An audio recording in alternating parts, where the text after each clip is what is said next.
So in Qigong practice, this is mainly linked to standing postures, so Zhang.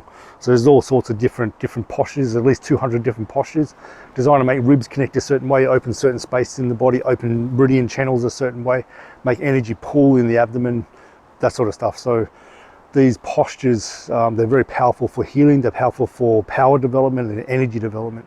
And there's three main levels. So the first level is the phase of discomfort, or phases is another way that is explained. So the phase of discomfort, that means just when you first start, this is everyone when they first start, they're holding their arms up, the body's tense, the body's top heavy, there's so much tension in the top, the legs are weak, and the person can shake, just feel so uncomfortable. Old injuries start to show up and be really painful. It's just uncomfortable. Then as you do the practice, you're able to relax, you get stronger in the legs, you can sink the energy more, relax tension in the body, let the mind be able to calm down, the breathing start to form a better diaphragmatic breathing just naturally. Breathing out through the nose, the body starts to go from discomfort into a more relaxed state, and that's when the second state starts to come, which is the phase of warmth, and it can be uncomfortable heat. And that phase, they're not like, you know, you're here then suddenly here, they start to blend, but it can be sometimes you do your practice and it's like someone's turned on a flame and the whole body's just warm straight away, or the whole body's warm except for one finger or one hand. So this represents there's a level of chi blockage. So just like when we're holding in, there's a lot of discomfort, there's chi blockage everywhere. The body's just not comfortable, you can't relax into it, you can't quieten your mind, that sort of stuff. There's so much chi blockage. The ability to be able to relax your mind in terms of Qigong training is how open and freely can the chi move in your body. So there's exercises to help make the energy flow, make the different parts of the body open, create space, so that when you sit or when you stand, and you go to do your meditation practice or Qigong practice, it's more comfortable in the body. So the mind can more relax, it's not distracted by that discomfort so much, or distracted by the heat. That's the other thing. So I remember hearing one guy, he was an acupuncturist, and half his body, you feel like there was a fridge this side here and an open fire here. When he did his Qigong practice, one side was just literally cold, freezing, other side was warm. Represents massive chi imbalance in the body. As you did his practice more, over the course of weeks and months, you found that it all blended more, only had one finger that was cold. So over time, the whole body gets warm. That's a sign there's a good progress into that phase. The third phase is the phase of patient growth. And this is the phase where people generally stop practicing as much, or just stop practicing, because there's not as much going on, it seems. So like the bells and whistles, you're not seeing energy behind the eyes. Feelings of, you know, power in certain parts of the body, or feeling really like you can lift a house when you come out of the practice. There's not these sort of states that wax and wane, or you know, really strong, then they go almost nothing. So there's a stability that comes, and it's almost like I just stand here, I feel calm, I feel relaxed, I feel quiet. These are the best feelings, by the way.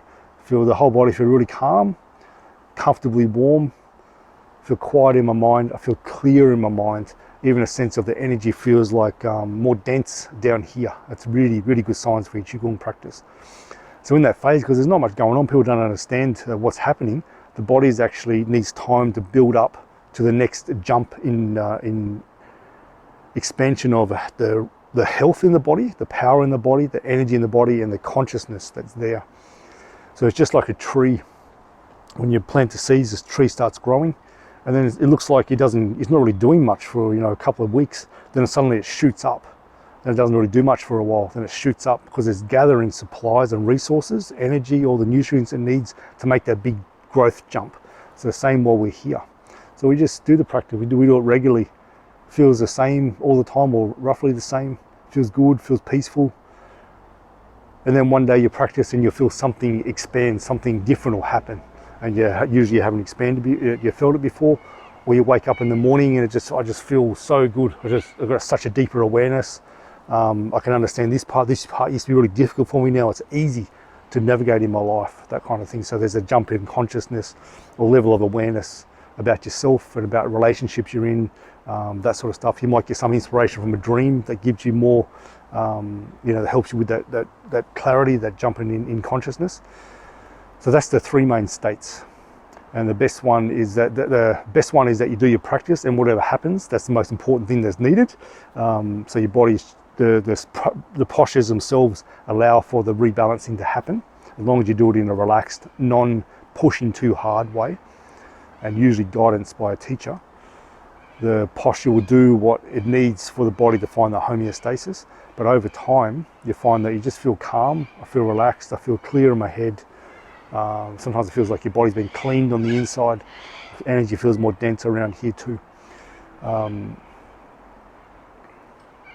More awareness of your body, feeling inside your body. You can feel the different parts of your body. Like I can feel my fifth lumbar vertebra.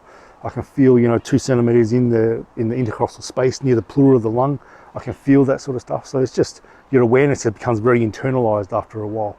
And a sign of big practice, big improvement with the ability to focus in Qigong is that you can practice in a noisy area and you're not distracted by the noises. That's something you can actually test yourself with sometimes. Whereas beginners, when they first start, the room needs to be really quiet, can't have distractions. They get annoyed by distractions after a while. It's like the awareness is so internally focused that you don't even notice. It's just the internal awareness is stronger than what the outside awareness is. And on a final note with your practice, when you first start, it's like this. So one day you just I feel really tense, I don't feel anything. The next day I feel a bit relaxed, I feel quite relaxed. 2 days I feel relaxed, I practice. Then the next day I feel that nothing, is no chi, I don't feel anything. It's actually really annoying. So there's instability in your practice. Over time though, the instability gets less wavy, and you come to a point where it's just smooth all the time. So whenever you practice, it feels the same, it feels good, or there's something new that happens.